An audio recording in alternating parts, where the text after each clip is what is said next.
Hi, welcome to Karen K Reviews. Today I am reviewing Abbott Elementary Season 2, Episode 7, Attack Ad. Our opening shot for this episode is Greg looking directly into the camera and breaking the fourth wall as he plays red light, green light with his students. Jacob then emerges to tell him the story about one of the kids' parents that has so many twists and turns. Jacob says something shocking like she got arrested, but then says for protesting. Overall, it is just not a very juicy story and pretty disappointing for Greg, who has been saying red light every time Jacob says something that sounds shocking. Our next scene is at Janine's apartment as she is sorting her ex's Tariq's belongings. I was glad to see the storyline's continuation and Janine moving on, or so we thought. Our second conflict for this episode is introduced when parents and students start mentioning the commercial that the Abbott teachers have been featured in. The commercial promotes Legendary Schools, a charter school system.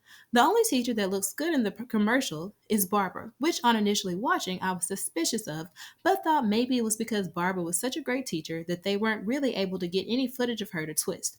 But later on, we find out that there is a reason for this. I also thought that it spoke to Barbara's character that she was still concerned about the commercial even though she was depicted in a positive light. Later, Janine talks to Erica at dismissal time. I like that Erica's character is back, so it seems like Janine is starting to build the friendship circle that she needs. Janine tells Erica that she has agreed to allow Tariq to come over to get his things, which Erica advises her against. Janine decides that she will meet him somewhere quote unquote unsexy, which is a good idea because they were together for 10 years, so the relationship ending is still fresh and some emotions are still going to be there at this point. Next, Tariq drops in unexpectedly to say hello to the kids. He was supposed to just stay in the parking lot. Red flag number one for getting back with him. In the next scene, Melissa's friend, who is a lawyer, comes by to help the team. Basically, they have no case. Ava allowed them in, and everyone signed the contracts without realizing what they were giving consent to. I can see someone realistically making this mistake, especially if they are being filmed regularly. In the parking lot, Janine gives Tariq his belongings. He talks about his career and how things are taking off for him, but then he eases his way into saying that they should hang out and have dinner, and Janine decides she'll go with him. As soon as he asks, I just assumed that she would probably have to pay for both of their meals just based on how he moves. Melissa has gotten the name of the person who is in charge of legendary schools, Draymond Winings. After hearing this name, Barbara changes her mind and says they should just let the commercial die down. Tariq runs into Greg in the garden and starts running off at the mouth about how he's going out with Janine. Greg is concerned, especially after Tariq gives red flag number 2 and doesn't know what Janine's favorite movie is after being in a relationship with her for 10 years. Greg decides to warn Janine about it and asks if it's a good idea. Janine says that it's not really his business. This is ironic because Janine is usually in everyone else's business. Draymond Windings, leader of Legendary School, shows up to Abbott and it is revealed that Barbara was his teacher and according to him, the best teacher he ever had, which explains why she was depicted positively in the ad. She basically explains to Melissa and Ava that she didn't want to press the issue with the ad because she still views him as a child that felt like the world was against him. Red flags 3 and 4 for Tariq are that he draws on a desk with permanent marker and he eats half of Janine's sandwich. Janine realizes that she made the right decision in moving on.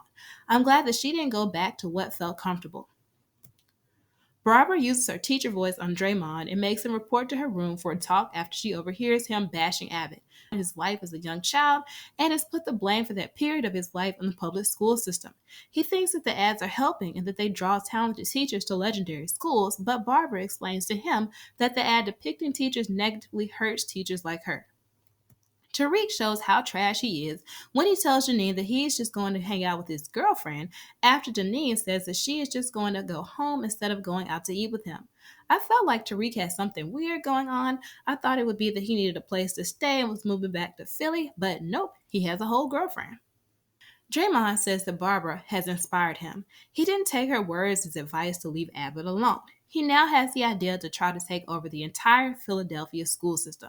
We will definitely be seeing more of Draymond in the future. He's basically the villain this season, which is interesting because season 1 didn't really have a long villain arc except for maybe the one with the school board member, but that was only for 1 or 2 episodes. Stray observations. One of my favorite things in this series is when Greg breaks the fourth wall and looks directly into the camera, so I love that the episode opened up with that.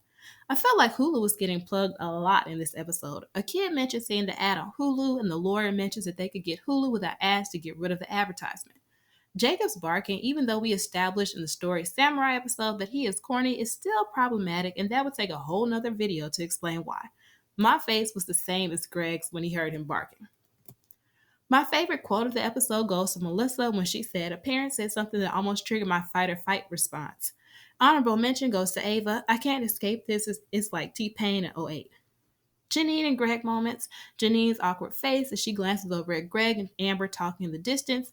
Also, Greg, unlike Tariq, knows that her favorite movie is Jumanji. The kid being withdrawn from Abbott and then saying, "I can say whatever I want now," was hilarious. I thought Melissa's lawyer was going to tie back into the "My Cousin Vinny" line from episode 4 of this season. Where was Mr. Johnson this episode? Did he take a day off? I like that Greg is still sneaking to work in the garden. I wonder if he'll ever be discovered. The trick to getting permanent marker off of most surfaces is drawing over it with a dry erase marker. Also, I noticed that one of the teachers featured for Legendary Schools is the same teacher that the crew ran into at the charter school at Addington Elementary. So, the school Melissa's sister works at is a part of Legendary Schools, which gives a reason to bring Krista Marie back. Overall, I give this episode a B+. Everything was solid, but we did not get as many comedic moments this time. However, I feel like this episode set up a longer storyline with charter schools, and I am interested to see how that pays off later. What are your opinions on this episode? Comment down below. If you like this video, please subscribe, like, and share. Thank you for watching.